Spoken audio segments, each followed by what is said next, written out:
Hey, what's up, everybody? Jay here. So I was gonna do this in 2 episode increments. As you can see, I did Squid Games episodes 1 and 2, and then I was gonna do 3 and 4, and then 5 and 6. And I just said, to hell with it. Let's just finish it out. So that's what I did. So got through it. This is the series finale of Squid Games, or at least this version of Squid Games, which, as you know, if you've seen it, you know what the ending was. At first, I was very enthusiastic about this. I liked the games; they seemed a little bit more in depth, and I've seen a lot of people be very critical about the games because that's what we're expecting. Because of our first iteration of it, when we've seen it, we hadn't seen anything like that before. Kind of a weird, kind of Saw type of thing, but in a different way.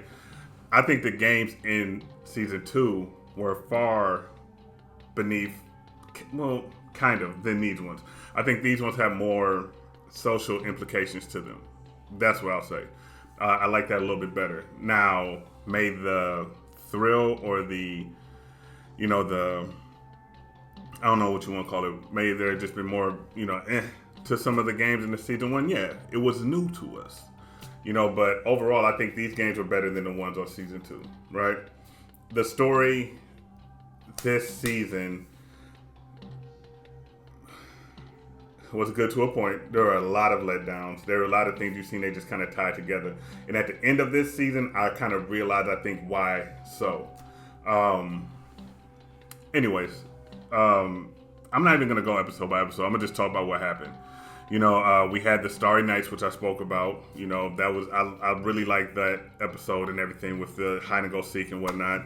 Then we go back. The one girl has her child. 222 has her child and whatnot.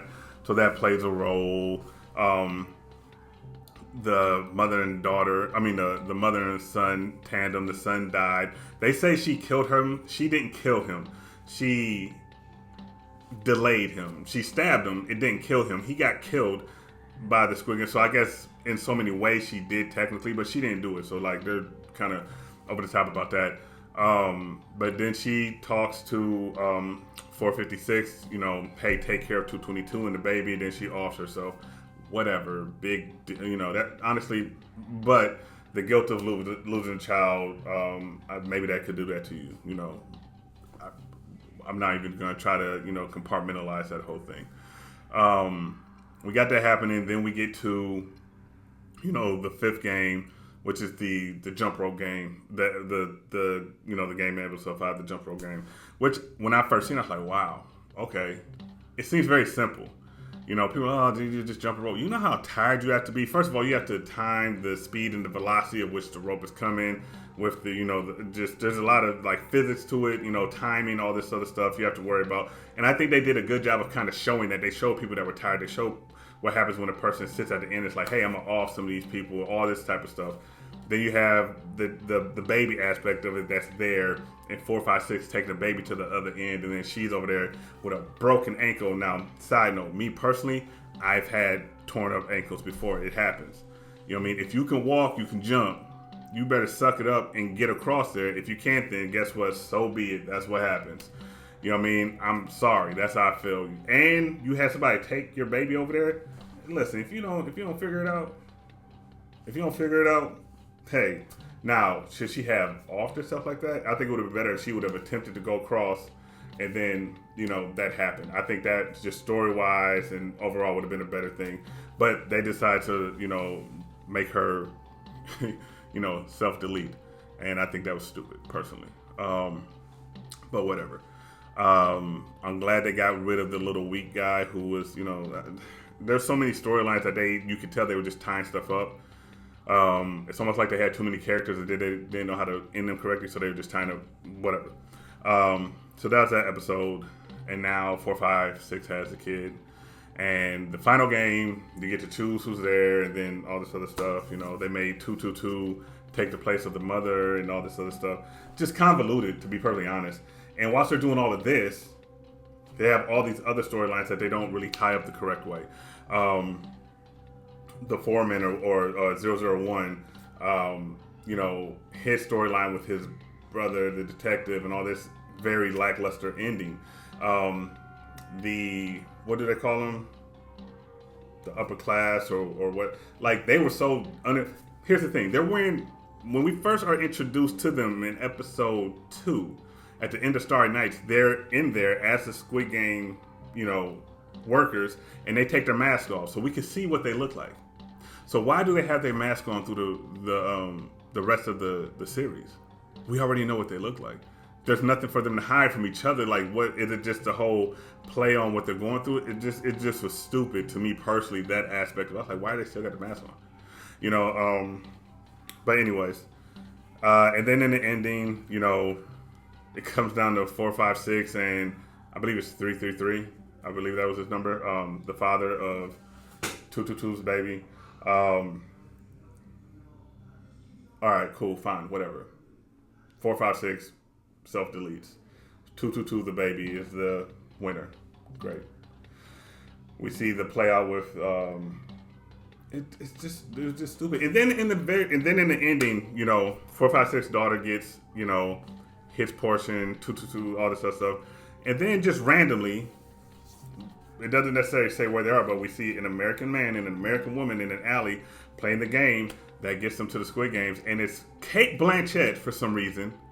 And now, and this is why this review for me is going to be short, concise, and I don't really have anything to say because I got really mad because I was like, oh, they're going to do to this what they did to Black Mirror. Black Mirror was a great show, really, really good when it was where it was native from, when it was over there, as soon as it got Americanized, now it's just lackluster. It's lackluster.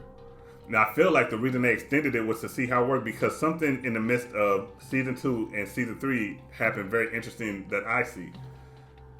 Mr. Beast games came out, which was a spin off of the Squid Games thing that they did on Netflix where they had the real life participants doing it, but I almost feel like that's ingratiating it a little bit more, and that's what, when they do the Americanized version of it, is what it'll be. And it's gonna be, and I'm not one of these people that likes to like crap on something ahead of time, but I've seen this with Black Mirror. I watched Black Mirror this season. There's little things, but like it's not the same. It's not as good. It's so watered down. That's what's gonna happen with Squid Game. I'm going to watch it. I'm going to see what it's about, but I at the same time I'm like, well, is it gonna go this same route? And I hope not, but I seen Netflix do the Squid Game live participant, then I seen Mr. Beast, so it's like, okay, it's gonna be a tie between those two things. Cate Blanchett, is she gonna be in the show? Probably not. Probably, who knows? I don't have high expectations for it. Was I entertained by this season of Squid Games, season 3? Yes, I was entertained, I'll be honest. Just in the moment, just kind of seeing as it played out, but when you actually sit and break it down, it's pointless. They should have just combined the 2 seasons and just been like, season 2 and season 3 should have been one and just kind of went from there.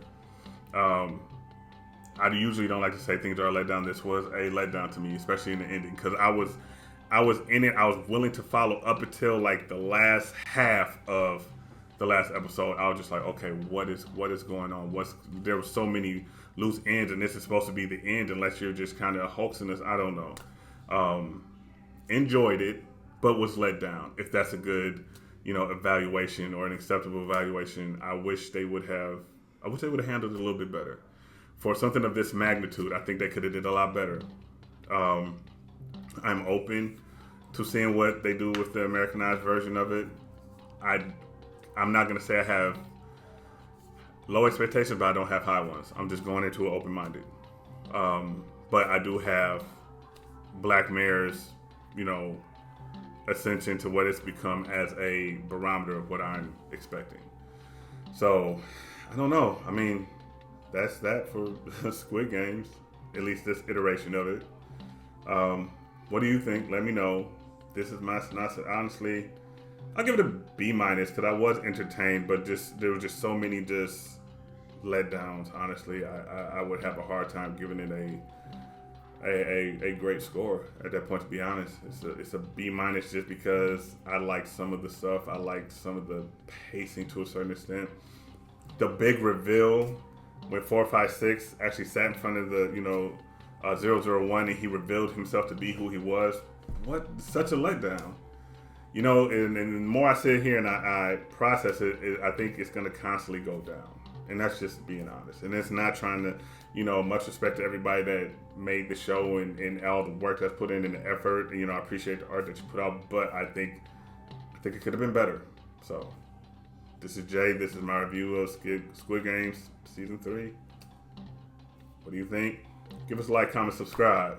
And we appreciate you viewing. Check out some of our other content.